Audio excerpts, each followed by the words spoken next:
It is time to round up another big topic from the week. Harris County taxpayers will not be footing the bill to transform the Astrodome into an indoor park. Judge Ed Emmett no longer thinks a bond election will be needed. He says there's enough interest from public and private investors to get involved in the project. He hopes to connect the city, county, and the Sports and Convention Corporation with private investors to form a conservancy that would operate the facility. So what do you think? Is this a workable plan, and how likely will this happen? The Astrodome Conservancy Plan is our topic this half hour. We want to hear from you on our Fox 26 Facebook page. We've posted our topics from this morning on that page. Also send us a tweet. Use the hashtag Fox26forlife.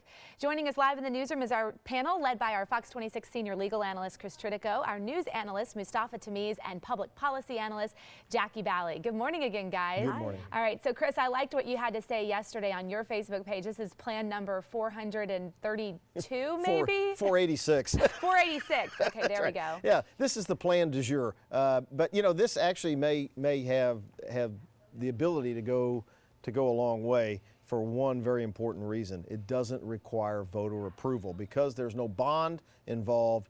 The public doesn't have to vote on this. If the public doesn't have to vote on it, they can't reject it. And so this actually may work.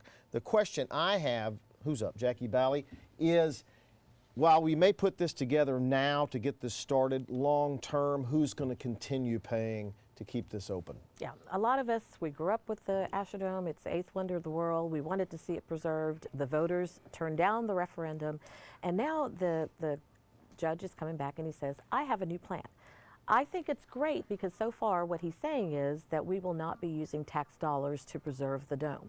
However, we really don't have any details about this plan. We don't know what the plan is. We do know it's some type of green space.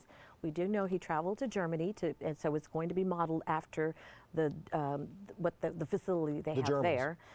We do know it's going to be a public-private partnership, but we don't even know the funding mechanism. Right. We don't know who the investor is. So there's so many unknowns. Who knows? We don't know if it's going to be something that the public embraces because we have no details so far. But because they don't get to vote on it this time, it doesn't matter if they embrace it, and Ed Emmett knows that. Well, look, I really want to compliment the judge. I think he's done this in a transparent way. I agree. People keep asking why don't we have the answer? Well, he's developing it, and he's trying to develop it with the public, and so he's talking about this in stages as it comes along. And this conservancy idea is not new to Houston. You know, we had Memorial Park Conservancy. I sat on the board of the Houston Zoo as it transitioned from a public entity to a private entity, and now it's in the same format as the Discovery Green. So this is not a new concept, but it's an important way to build public-private partnership, to get philanthropic money involved, to get investment capital involved, at the same time have some oversight with the public facilities that can help appoint the board. But how does it remain not a burden on the taxpayers? Well, look, what Emmett says, and I think it's an important fact that gets left out of the conversation, if you went to demolish the dome right now, it would cost you tens of millions of dollars to do so, and then you get nothing, right?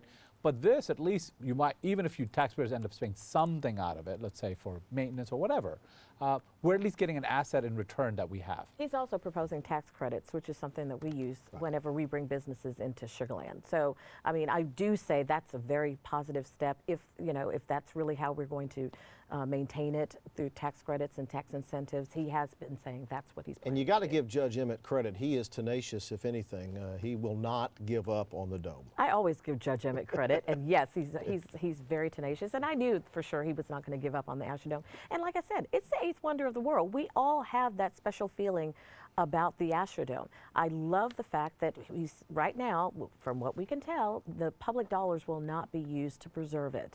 And so that's something that I feel that is very promising as we move forward. What do you do with a park that size? I mean, this is a pretty big park. What do we do with the Memorial Park, right? I mean, it's an asset to the city. It creates green space. And in a city like us, where we have such hot climate during the summer, wouldn't it be great to have a green space that you can go and, not sweat it out? All right, let me go to Sally. She's monitoring our social media. Yeah, Astrodome is always a huge topic on social media. We'll head over to Twitter first and see what folks are saying there. There's a new plan for the Astrodome. There's always a new plan for the Astrodome. Meet Myra says every time the Astrodome gets a new plan, an angel gets its wings. And this one, the Houston Astrodome would make a great movie studio, the largest clear span studio in the world. Everybody has an idea for the Astrodome. And then Willie Z says in Houston, they want us to pay for an unused, decrepit eyesore called the Astrodome to turn it into a park. Hey, some people do feel like Willie, and you know. But Willie's from Dallas. He must be, right? Hey, the Super Bowl 2017 here, there's a lot of pressure on them to get this figured out by then. And I think it needs to be done before then, because to have it looking the way it looks now, when we're showcasing the city the way we do during the Super Bowl, I think would be a mistake. And I think that's part of what Judge Emmett's trying to do, is let's get this done now so that it doesn't look bad on the city. Well, think about it. It's an infrastructure is already done. What you're doing is changing the inside. So if you're renovating a house, right, if the exterior structure is already done, doing the inside doesn't take as long. We just have to build a consensus and build the right plan. Now, the problem with this is it's at Reliant that costs $10 to get onto the parking lot, and so it's still going to cost you money to go there. Yeah.